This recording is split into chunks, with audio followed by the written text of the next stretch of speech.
तर हे बारकं पोर चांगलं पळत होतं. तर राम राम मंडळी. तर ह्या प्लॉटवर चक्कर मारून आलो. इकडे हिरवं आणि इकडे पिवळं. तुम्ही असं का म्हणता? कारण की इकडे शिपलेलं आहे.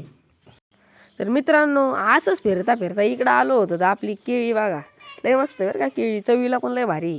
नवीन पण आलेला आहे आता केळीला. तर आमचा हा क्वालिटी बोक्के आहे, म्हणजे शिकार करण्यात एकदम खतरनाक. इथं उंदरं ठेवलेत नाही त्यांनी. मित्रांनो, ट्रॅक्टरला लागत होती आपल्याला कशी पाण्याची गरज लागत, त्याला तशी डिझेलची गरज लागत होती. तर टाकी केलेली एवढी. निघालो होतो बाया आणायला. आता इथून 2-3 किलोमीटर जायचं आहे बाया आणायला. मागं ट्रॉली बिली घेऊन चाललो होतो. मस्तपैकी ट्रॅक्टर सावलीला लावला, बायांना कामाला झुकून दिलं. खुरपणी करत होते. कांदे काय एवढे खास नाही, पण खुरपिले होते चांगले असं वाटतंय. तर आमच्या नवीन पाहुण्यांना शिकायचा होता ट्रॅक्टर. काय सावलीला तर लावायचा होता. घरी लाईट नव्हती, तर आलो मोबाईल चार्जिंग लावायला गाडीत. मस्तपैकी लावलं चार्जिंगला मोबाईल. रोहित भाऊ कवटी तुम्ही बघू शकता. मला जायचं होतं दारीवर घेऊन. तर काय निघालो मग. तर तुम्ही कांदे बघू शकता.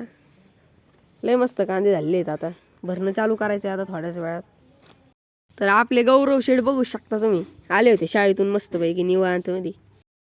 तर हे सगळं झालं ना आलो घरी. पेटवली शेकोटी. मस्त गरम गरम वाटलं बरं. परत नाईटला जायचं होतं ह्याच गाडीत संध्याकाळची भरण्याला. आपली शेकोटी एन्जॉय करा मित्रांनो. मित्रांनो, आजचा ब्लॉग आवडला असेल तर लाईक आणि सबस्क्राईब नक्की करा.